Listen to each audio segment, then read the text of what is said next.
According to International Dependency Theory, developing countries find themselves in a dependency relationship with the developed world. The countries on the periphery of the global economic system are being dominated by the core industrialized countries.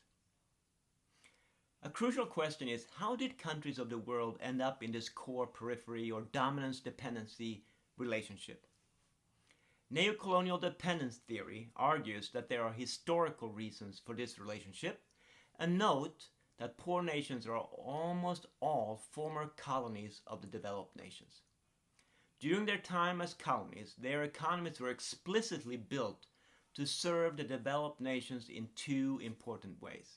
One, as sources of cheap raw materials such as gold, sugar, coffee, cotton, oil, aluminum, as well as cheap labor, including slave labor. And two, as highly populated markets for the developed nations' manufactured output.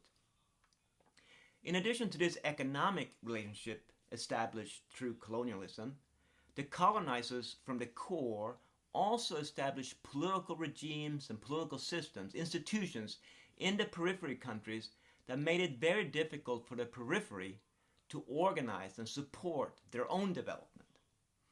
That is, having been colonized in the past, mean that some developing countries are characterized by extractive political institutions and extractive economic institutions.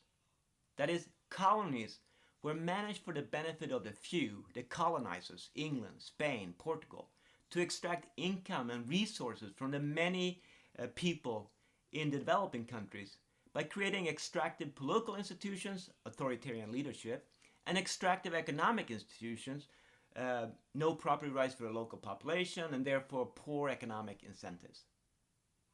Obviously, neocolonial dependency theory is very different from the models that were popular at the time, such as Rostow, Harrodemar, Lewis. In terms of policy implications, the most important difference is that neocolonial dependency theory blamed external factors like colonialism for the existence of underdeveloped nations. Our previous models have in contrast assumed that the cause for underdevelopment could be found internally within the countries. If you believe that the obstacles to development are internal, like a capital constraint, then internal policies like increase in saving and investment can promote economic growth and development. However, if you believe that the obstacles to development are external, then the development policies will be very different. Since according to dependency theory, underdevelopment is externally caused by rich countries keeping developing nations poor and in a dependency relationship, the key to development and progress is to reduce the interactions with and the connections to the world market. Consequently, the policy prescription from neocolonial dependency theory are, in general, 1. Cut or reduce the connection with the world market, and 2. Employ protectionism in trade. We can be more specific. Promote domestic industry and domestic production by manufactured goods by giving domestic industry subsidies. This will allow developing nations to export manufactured goods rather than simply exporting raw materials. Limit imports through the use of tariffs and quotas. By not buying goods produced abroad, developing nations can limit their loss of capital and other resources. Forbid foreign investment. Do not allow foreign companies or individuals to own or operate property within the developing nation's borders. Nationalize the existing foreign-owned companies in order to keep all those profits within the country.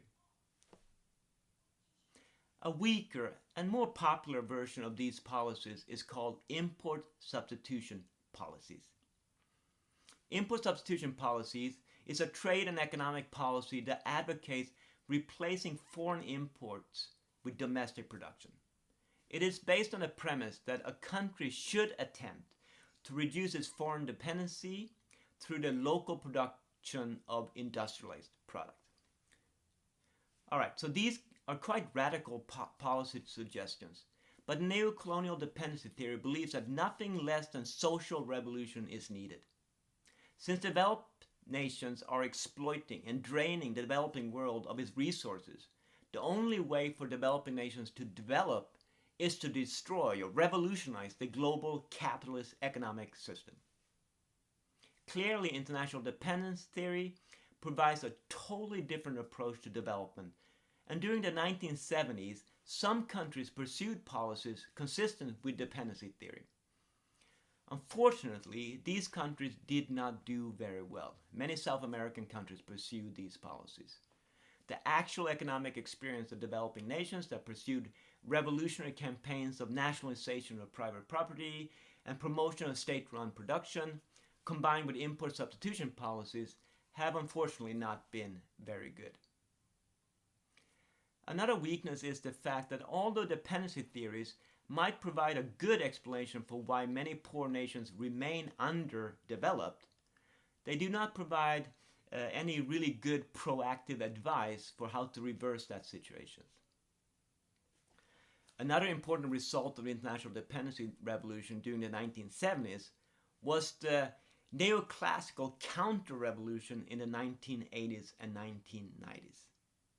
The neoclassical counter-revolution strongly argued that the key to development is to allow free market to work their magics. They reversed everything that international dependency theory believed in.